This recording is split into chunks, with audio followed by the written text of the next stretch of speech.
In the middle of the Negev Desert, an unusual mission. 6 astronauts have been simulating what it would be like to live on Mars, one of the planets closest to Earth. After 3 weeks of isolation, the scientists are leaving their mission habitat to return to real life. Boys and girls.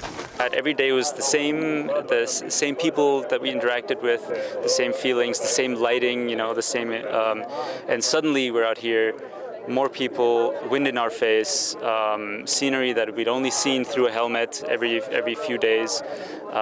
It's quite strange to suddenly be immersed again in a large group of social relationships. I think I would like to be there and to experience it and to be part of that. But I'm not so sure about the flight there and back, especially.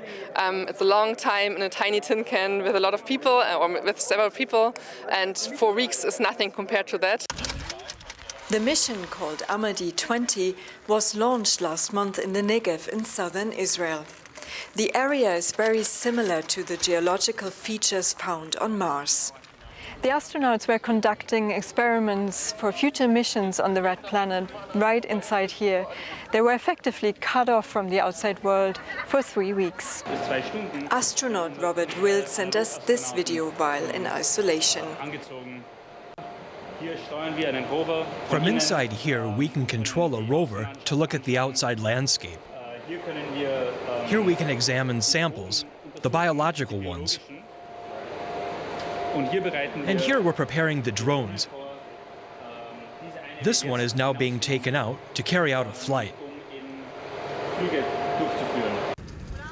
One of the challenges was the communication between Mars and Earth. To simulate the situation, communication was delayed by 10 minutes.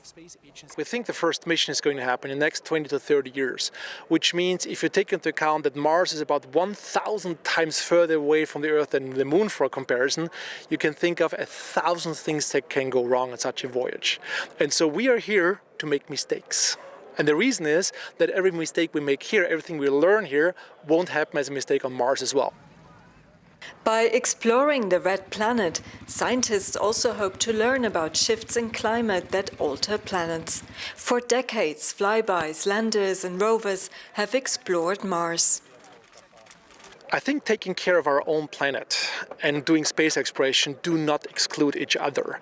We learn when we progress to other worlds how our own world behaves as well. And we think we should allow a small fraction of our resources to be dedicated to exploring new places. At the end of the day, we are a migratory species as humans, and this is no different when we do spaceflight. Taking care of Earth while preparing the ground for humans to explore the next world, whether Mars could become home to humans one day, is another question altogether.